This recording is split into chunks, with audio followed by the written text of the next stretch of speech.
Hello guys, இன்னைக்கு நம்ம தேங்கோட ஃபிஷோட தான் பார்க்க போகிறோம். when your cold husband hates you part 5 போன பாட்டு இதோட கம்ப்ளீட் பண்ணியிருந்தேன்னா ஒரு 5 மணி போல் தான் ஓயனி அவன் தூங்க விட்டுருப்பான். அவளை தூங்க விட்டதுக்கப்புறம் அப்படியே அந்த சோஃபாவை பார்த்துருப்பான். அது ஒயிட் கலர் சோஃபா, பட் ஃபுல்லாக பிளட் ஸ்டெயின் ஆகிருக்கும். அதை பார்த்தா ஒரு மாதிரி யோசிச்சுட்டு இருந்திருப்பான். அதோட அந்த பாட்டை வந்து நான் கம்ப்ளீட் பண்ணியிருந்தேன். So let's continue to the part 5. இவ்வளவா போவோம் அப்படின்னு இவன் என்ன பண்ணுறான்னா நேரம் அவனோட தங்கச்சி கால் பண்ணி, ஏய் என்னடா 5 மணிக்கு ஃபோன் பண்ணியிருக்க? ஆ, அதிசயமாக இருக்குது. நீ இந்நேரம் எப்பயும் போதையில் தானே கிடப்ப, அப்புறம் என்ன இப்போ ஃபோன் பண்ணியிருக்க? அது உன்ட்ட ஒன்று கேட்கணும். என்ன கேட்கணும் இந்நேரத்துக்கு? அது அது ரொம்ப ஸ்டெயின் ஆகுமா என்ன? என்னடா கேட்குற, புரியலையே. அது இன்டிமேட்டாக இருந்தால் ரொம்ப போகுமா என்ன?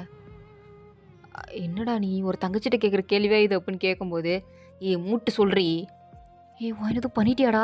அதான் என்கிட்ட வந்து இப்படி கேட்டுட்ருக்கியா? உண்மையை சொல்லு, உன என்ன பண்ண? ஏதாவது டார்ச்சர் பண்ணியா என்ன? அவளுக்கு இது ரொம்ப போதா என்ன அப்படின்னு கேட்கும்போது அவனும் ஆமாம் போகுது, அதுக்கு என்ன பண்ணா கேட்குறேன் அப்படின்றான். அதுக்கு அவள் தங்கச்சியும் அது ஃபர்ஸ்ட் டைம்னா அப்படி தான் இருக்கும் அப்படின்னு சொல்லிட்டு காலை கட் பண்ணிட்டா. ஆனால் அவளுக்கு ஒரு மாதிரி இருக்கும் போல். ஒன்றே இங்கே தேங்கும், அப்போ அப்படி தான் இருக்கும் போல் அப்படின்னு அவனை விட்டுட்டு அவள் கூடயே படுத்துட்டான். ஸோ கிட்டத்தட்ட ஒரு 10 மணி போல் தான் அவன் கண்ணை முழிச்சு பார்க்குறான். பார்த்தா வாயின்னு ஒரு மாதிரி படுத்து கிடக்கிற மாதிரி இருக்குது. ஏதோ பாடியில் உயிரே இல்லாத மாதிரி, ஏதோ செத்து போன மாதிரிலாம் அவனுக்கு தோணுது. உடனே ஒரு மாதிரி பயந்துட்டான். தண்ணியில் எடுத்துகிட்டு வந்து மூஞ்சில் தொளிச்சிட்டு இருக்கும்போது அவள் என்ன பண்ணுறீங்க, என்ன தூங்க விடுங்க அப்படின்னு நெளிஞ்சிட்டு இருக்கா. அப்போ நீ செத்தலாம் போகலையா அப்படின்ற மாதிரி தான் பார்த்துட்ருக்கான். அவனுக்கு கண்ணு முழிச்சு தேம் தேம் தேம் நான் என்ன ஏதோ சொல்லிட்டேனா? ஒன்றும் இல்லை, தூங்குறியா? ரொம்ப வலிக்குது, தூக்கம் வருது அப்படின்றான். சரி தூங்கு. ஆ சரி, ஒரு நிமிஷம் இரு, இந்தா இந்த டேப்லெட் போட்டுக்கோ. என்னது இது? பயப்படாத, ஒன்றும் பூச்சி மருந்தெல்லாம் அவனுக்கு கொடுக்கல. இது ஜஸ்ட் பிளெயின் கில்லர் டேப்லெட் தான். இவ்வளோ ஸ்டெயினாக இருக்குல்ல, கண்டிப்பாக பயங்கரமாக வலிக்கும். இந்தா போட்டுக்கோ, வலிக்காது அப்படின்னு கொடுக்குறான். அவளுக்கா இவன் என்னடா ராத்திரியானா ராட்சச மாதிரி இருக்கான், காலையிலானா ஏதோ தேவதூதன் மாதிரிலாம் பண்ணுறானே அப்படின்னு தான் இருக்குது அவளுக்கு. சரி என்ன பண்ண முடியும், கொடுக்குறானே வேண்டாம்னா சொல்ல முடியும், அதுக்கும் போட்டு அடிப்பான்.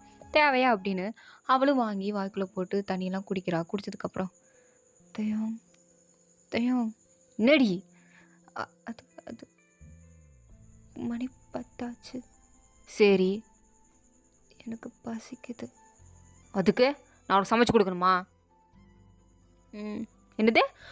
இல்லை என்னால் எழுந்திரிச்சு போய் சமைக்க முடியாது, எனக்கு செம்மையாக பாடியெல்லாம் வலிக்குது, என்னால் இன்றைக்கி சுத்தமாக எந்திக்க முடியாது. நான் ட்ரெஸ்ஸும் இல்லை, ரூமுக்கு போகணும். பெட்ஷீட்டும் நீங்கள் பிடுங்கிக்கிட்டீங்க, ஒன்றுமே இல்லாமல் உட்காந்துருக்கேன். நேற்று நைட்டு போட்டதும் கிழிச்சு போட்டுட்டீங்க. என்னடி பிரச்சனை? என்ன பிரச்சனை உனக்கு? நடக்க முடியாது, ரூமுக்கு தூக்கிட்டு போங்களேன் அப்படின்னு கேட்குறா. அவன் பார்க்குறான். அப்படியே நான் உங்களை கொலகானலாம் இருக்கேன், சாரி தேங்கன்னு காலில் விழுந்து கெஞ்சோன்னு பார்த்தா ட்ரெஸ் இல்லை, ரூமுக்கு தூக்கிட்டு போ, பசிக்குது சோறு பங்கி கொடுன்னு சொல்லிட்டு இருக்க. என்னை பார்த்தா உனக்கு எப்படி தெரியுது? வேணாம் நானே போய்க்கிறேன் அப்படியே எந்திக்கிறா. பட் சுத்தமாக முடியலை, அப்படியே ஒரு மாதிரி படுத்துட்டா. சரி வந்து தொலை அப்படின்னு அவன் தான் அவளை அப்படி தூக்கிட்டு போகிறான். அப்படி தூக்கிட்டு போகும்போதெல்லாம் அவளுக்கு தேங்க இப்படி தன்னை தூக்கிட்டு போகிறத நினச்சி கொஞ்சம் ஃபீலிங்ஸாக தான் இருக்குது. என்ன தான் இருந்தாலும் புருஷன் இல்லையா, ஸோ அதனால். ஆனால் தேங்கக்கா இவளை போய் தூக்கிட்டு போக வேண்டியது இருக்குது. ஏதோ ஒன்று சொல்லி தூக்கிட்டு போகிறேன், அதெல்லாம் அதோட பண்ணியிருக்க மாட்டேன் அப்படின்னு நேரம் ரூமில் விட்டுட்டு இவன் பாட்டு கீழே வந்து பார்க்குறான். பார்த்தா அந்த சோஃபா இருந்த ஏரியா, அந்த ஹால்லாம் லைட்டாக ஸ்டெயினாக தான் இருக்குது. சரி நம்மளே பண்ணிடுவோம் அப்படின்னு அவனே எல்லாத்தையும் க்ளீன் பண்ணி அவளுக்காண்டி குக்கெலாம் பண்ணல, அவனே ஆர்டர் போட்டுட்டான். சாப்பாடு வந்ததுக்கப்புறம் ரூம் வாசலில் வச்சுட்டு சாப்பாடு வச்சுருக்கேன் வந்து எடுத்து சாப்பிட்டுக்கோ அப்படின்னு சொல்லிட்டு அவன் பாட்டுக்கு போயிட்டான். அவளும் கொஞ்ச நேரம் கழிச்சு வெளில வந்து பார்க்குறா. ஃபுட் இருக்குது, பட் அவன் கொடுத்துருந்தா நல்லா இருந்திருக்கும் அப்படின்னு தான் தோணுது. இருந்தாலும் அவரா கொடுக்குறது, 4 திட்டாமல் போனாருன்னு வச்சு சந்தோஷம்தான் பண்ணும். என்னை பார்த்தாலே எதுக்கு தான் அவர் இவ்வளோ கோபப்படுறாருன்னா, அப்படி என்ன தான் பண்ணேன், ஒன்றுமே பண்ணல, ஆனாலும் இவர் இப்படி தான் நடந்துக்கிறாரு அப்படின்னு அந்த ஃபுட்டெல்லாம் சாப்பிட்டுட்டு இன்னும் கொஞ்சம் ரெஸ்ட் எடுக்கா. கிட்டத்தட்ட சாயங்காலம் வரைக்கும் ரெஸ்ட் எடுத்திருக்கா. இன்னுமே அவள் பாடி வந்து ரெக்கவர் ஆகலை. இன்னுமே அவளுக்கு பெயின் வந்து ரொம்பவே அதிகமாக தான் இருக்குது. ஸோ பாட்டுக்கு படுத்துருக்கும் போது தான் தேங்கோட தங்கச்சி வந்து கால் பண்ணுறா. அவளை அட்டென்ட் பண்ணி, சொல்லுங்க அண்ணி. நீ நல்லா தானே இருக்க? நல்லா தான் இருக்கேன். ஏன்? இல்லை உன்னை பார்க்க நான் வந்திருக்கேன், உங்கள் வீட்டுக்கு வெளில தான் இருக்கேன், உள்ளே வரலாமா? ஏன் நீ உங்கள் அண்ணன் வீடு தானே, வர வேண்டியதானே, என்ன திடீர்னு பெர்மிஷன்லாம் கேட்டுட்ருக்கீங்க, புதுசாக இருக்கே? எனக்கே புதுசாக தான் இருக்குது. நான் சொல்கிறதுக்கு ஒன்றும் இல்லை, வரேன். ஆ வாங்க. தேங்க இருக்கானா? தெரியலையே. நான் கீழயே போகல. மேலே தான் இருக்கேன். அப்படின்னு சொல்லிட்டு இருக்கும்போதே தேங்க வாய்ஸ் கேட்குது. ஏய் வெள்ளை ரெடி பண்ணிட்டு இருக்க அப்படின்னு. அவளும் அதுவா நீ காலையில் 5 மணிக்கு ஃபோன் பண்ணியில அதுலேருந்து எனக்கு கையும் ஓடல காலும் ஓடல. சரி வந்து பார்க்கலான்னு பார்த்தா நீங்கள் என்ன நிலைமையில இருக்கீங்கன்னு வேறு தெரிலையா, அதான் யோசனையாக ஃபோன் பண்ணி கேட்டுட்டு வரலாமே நின்றுட்டு இருந்தேன். ரொம்ப சீன் போடாத, அந்தளவுக்கு சீன்லாம் இங்கே இல்லை. வா ஊற்றிட்டு ரெடி சாப்பாடு வாங்கிட்டு வந்திருக்கேன், எனக்கு கொடு. உனக்கு இல்லை, நான் வாங்கிக்கு சில திங்ஸ்லாம் வாங்கிட்டு வந்திருக்கேன். என்ன வாங்கிட்டு வந்திருக்க? அவளுக்கு ஸ்டேன் ஆகுதுன்னு சொன்னியே, பேடு வாங்கி கொடுத்தியா அப்படின்னு கேட்குறா. அப்போ தான் எனக்கு ஞாபகமே வருது. ஆமாம்ல, அவள் தான் கேட்கவே இல்லையே. அப்போ நீ கேட்டால் தான் வாங்கி கொடுப்பேன். ஆமாம், கேட்டால் கூட வாங்கி கொடுத்துருக்க மாட்டேன், ஆர்டர் போட்டிருப்பேன், அவ்வளோதான். நீலாம் ஒரு புருஷனாடா? என்ன கேள்வி இது? நான் என்ன அவளை கல்யாணம் பண்ணிக்கிறேன், என்னை கல்யாணம் பண்ணி வைங்க, நான் புருஷனாக போகிறேன்னா சொல்லிட்டு இருந்தேன். நீங்களா கல்யாணம் பண்ணிக்கோன்னு வலுக்கட்டாயமாக பண்ணி வச்சிங்க. நான் அவனும் பண்ணிக்கிட்டேன், அவ்வளோதான். என்னால் இந்த ரெஸ்பான்சிபிலிட்டியில் ஏற்றுட்டு சுற்றிக்கிட்டு இருக்க முடியாது, புரியுதா? ஒன்றை திருத்த முடியாது அப்படின்னு அவள் வாங்கினக்காண்டி நிறைய சாக்லேட்டு ஸ்நாக்ஸு இதெல்லாம் வாங்கிட்டு வந்திருக்கா. ஸோ அது வாங்கிக்கிட்டே போய் கொடுக்குறா. ஹீட் பேக்லாம் வாங்கிட்டு வந்திருக்கா வாங்கினக்கா. நான் இவ்வளோ நேரம் என்ன பண்ண தெரியும் முழிச்சிட்டு இருந்தேன். அவர்கிட்ட இந்த பேட் கேட்குறது கூட எனக்கு ரொம்ப பயமாக இருந்துச்சு, எங்கே திட்டிடுவாரோ அப்படின்னு பயந்துட்டு தான் உட்காந்துருந்தேன். நல்ல வேலை நீங்கள் வாங்கிட்டு வந்துட்டீங்க, ரொம்ப தேங்க்ஸ் அண்ணி அப்படின்ட்டு ரொம்ப தேங்க்ஸ் பண்ணுறா. அவளும் சரி விடு, நீ ஓகே தானே? இல்லை, அது எனக்கே தெரியல நான் ஓகேவா இல்லையா, இல்லை நான் என்ன பண்ணிகிட்ருக்கேன், என்ன பண்ண போகிறேன், அதுவும் இவரை வச்சுட்டு. இவர் என்கிட்ட எந்த மாதிரி பிஹேவ் பண்ணுறாருன்னு கூட என்னால் ஜட்ஜ் பண்ண முடியல. எனக்கு இங்கே இருக்கிறதுக்கும் பிடிக்கல, எனக்கு ஒரு மாதிரி இருக்குது அப்படின்ட்டு ஒரு மாதிரி அவளை ஹக் பண்ணி அழுதுட்டுருக்க. தேங்க வாசல்னு இது எல்லாத்தையும் பார்த்துட்ருக்கான். என் தங்கச்சிட்ட நீ எப்பெல்லாம் மூட்டி விட்றா, இது அப்படியே போய் அவங்க அம்மாட்ட சொல்லுவா. எங்கள் அம்மா வந்து என்னை திட்டும், அதுதானே இவளுக்கு வேணும், தெரியாத இந்த வாயின் புத்தி, எப்போ பாரு என்னை மாட்டி விடுறது, ஏதாவது பண்ணுறதுலே இருப்பா போல அப்படின்னு வேமா உள்ள வந்து, ஏய் இந்தா கொடுக்க வேண்டியதெல்லாம் கொடுத்துட்டீல, கிளம்பு, உனக்கு உன் மாமியார் வீட்டிலாம் வேலை இல்லையா, இப்போ பாரு இங்கே தான் இருப்பியா, கிளம்புடி நீ. டே இப்போ என்னடா, நான் இங்கே வரக்கூடாதா என்ன? நீ வரலாம், அந்த என்ன மட்டும் பாரு. அதென்ன உன்னோட ஹஸ்பண்டோட தங்கச்சின்னு கொஞ்சிட்டு இருக்க. அவனும் என் ஹஸ்பண்டோட தங்கச்சி மட்டும் இல்லை, என் அண்ணனோட ஒய்ஃபும் கூட தான். அதெல்லாம் இல்லை, அந்த பேசலாம் இங்கே வேண்டாம். என்ன உனக்கு, போ பேசாமல். டி நான் இப்போ தான்டா வந்தேன், வாயினுக்கு ஏதாவது வேணும்னா செஞ்சு கொடுத்துட்டு போகிறேன். அவள் என்ன சின்ன நொல்லியா செஞ்சு கொடுக்குறதுக்கு, அதெல்லாம் அவளே செஞ்சு தின்னுப்பா. அவருக்கிற நிலைமைக்கு அதெல்லாம் பண்ண முடியாது தேவம். அதெல்லாம் பண்ண முடியும், நீ போ. இப்போ நீ உட்காருவ, அவள் என்னை பற்றி தேவையில்லாம ஏதாவது சொல்லுவா, நீ அப்படி போய் அம்மாட்ட முட்டி விடுவ. தேவையா? அவளுக்கு என்னை பற்றி குறை சொல்ல மட்டும்தான் தெரியும்.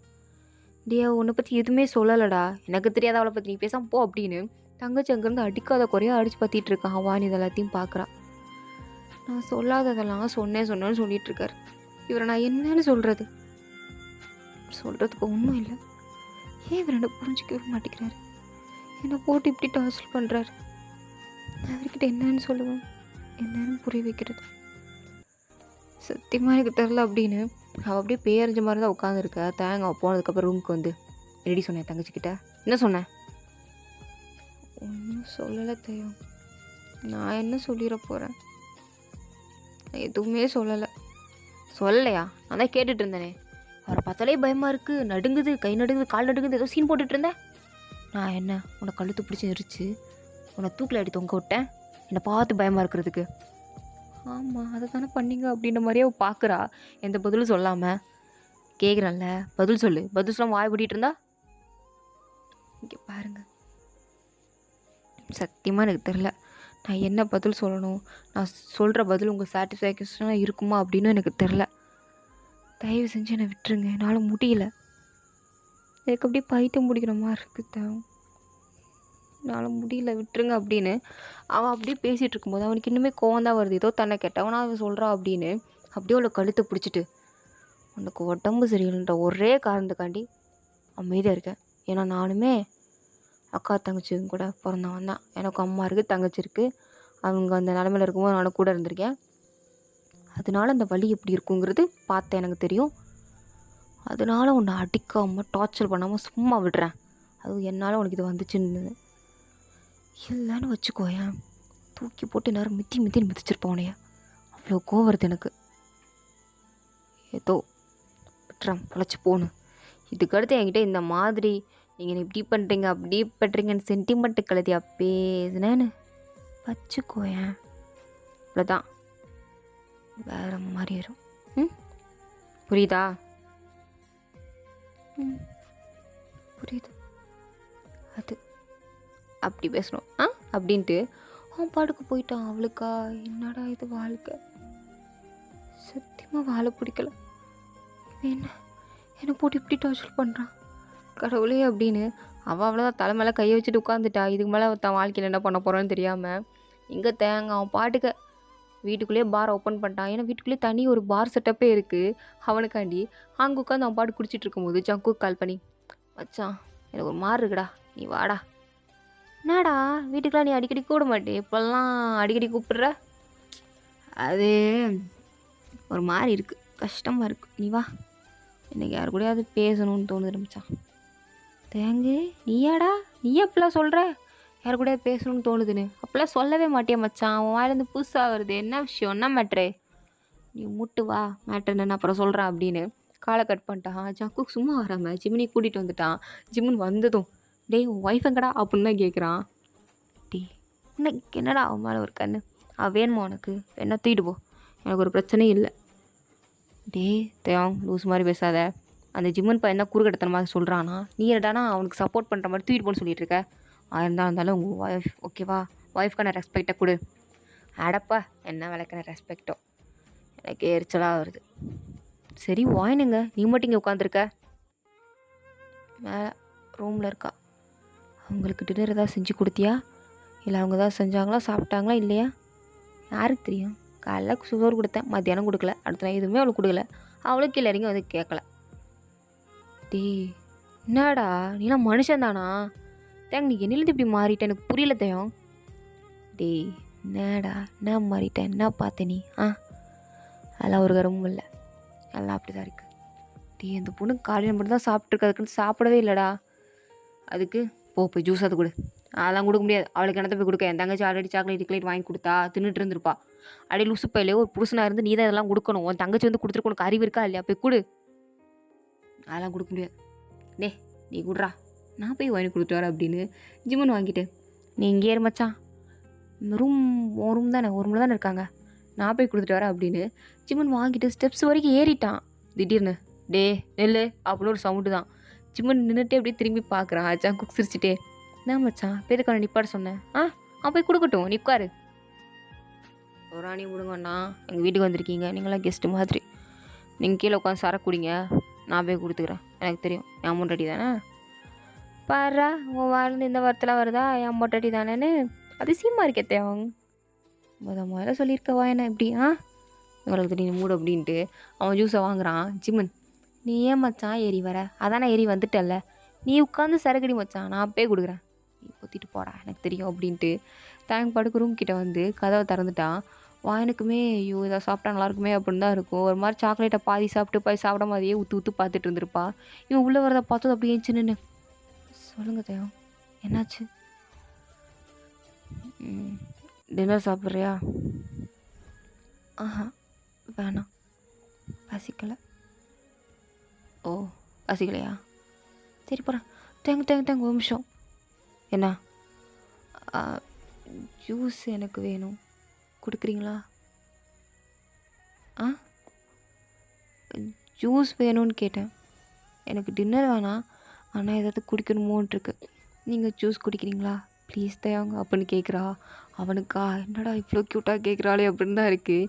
அவனே கொடுக்கலான்னு வந்திருப்பான், பட் தயக்கத்தோடு இவட்ட எப்படி கொடுக்குறது அப்படின்னு தான் போயிருப்பான். பட் இவளே கூப்பிட்டு கேட்கவும் அவனுக்கா இவன் எப்படி இருக்கா அப்படின்னு தான் இருக்குது. அப்படியே பார்த்துட்டே இருக்கான் அவன். அப்போ ஜூஸ் கொடுக்க மாட்டிங்களா, ஓ உங்களுக்கு எடுத்துகிட்டு வந்தீங்களா, சரி அப்போ நீங்கள் குடிங்க, கீழே இருக்கா, நானே போய் கீழே குடிச்சிக்குவா அப்படின்ட்டு அவள் பாடு கீழே போகிறா. ஏய் இரு இந்தா இதை குடி, உங்களுக்கு எனக்கு சரக்கு இருக்குது அதை குடிச்சுப்பேன். அப்போது இது சரக்கா, ஏய் ஆரஞ்சு ஜூஸ் தாண்டி குடிச்சு தொல்லடி. சரி அப்படின்ட்டு அவளும் வாங்கி ஃபுல்லாக குடிச்சிட்டு கிளாஸை நான் போய் கீழே வச்சுருவாருங்க, நீ கீழே வர வேண்டாம் இங்கே இரு, நானே போய் வச்சுக்கிறேன். ஏய் பெயின் கில்லர் டேப்லெட் வேணுமாடி, இன்னும் வலிக்குதா? ஆமாம் தேவை, நானே கேட்கணும்னு நினச்சேன், சத்தியமாக வலிக்குது, கொடுங்களேன். இரு எடுத்துகிட்டு வரேன் அப்படின்னு ஃபர்ஸ்ட் டைம் மோயனை பார்த்து லைட்டாக ஸ்மைல் பண்ணியிருக்கான். மோயனுக்கா பாரா இந்த ரோபோட்டுக்கு சிரிக்கலாம் தெரியுமா, ஆச்சரியமாக இருக்கே, எப்போ பாரு ஒரே ரியாக்ஷன், அந்த முறப்பான ரியாக்ஷன் தான் கொடுப்பாருன்னு பார்த்தா சிரிக்கிறாரு. சிரிக்கும் போது கூட நல்லா தான்ப்பா இருக்கார், முறைச்சாலும் நல்லா தான் இருக்கார். அப்படின்னு பார்த்துட்ருக்க தயங்கம் அந்த டேப்லெட் கொடுக்குறான். அவளும் தேங்க்ஸ் தயங்க அப்படின்னு சொல்லிட்டு அவள் டேப்லெட் போட்டு தண்ணியெல்லாம் குடிச்சிட்டு சரி எனக்கு தூக்கம் வருது நான் தூங்க போகிறேன் அப்படின்ட்டு அப்பாட்டுக்கு போய் தூங்கிட்டா. ஏதோ வந்து 2 நாள் தான் அப்புறாணி மாதிரி இருந்தா, மித்த 2 நாள்லாம் ஏதோ குழந்த மாதிரி நடந்துக்கிறாளே அப்படின்னு அவன் பார்த்துட்ருக்கான். ஸோ இதோட இந்த பார்ட் வந்து கம்ப்ளீட் ஆகுது. தேங்க் வாட்சிங். உங்களுக்கு பிடிச்சிருந்தா லைக் பண்ணுங்கள், ப்ளீஸ் மறந்துடாமல் சேனலை சப்ஸ்கிரைப் பண்ணுங்கள். ஓகே.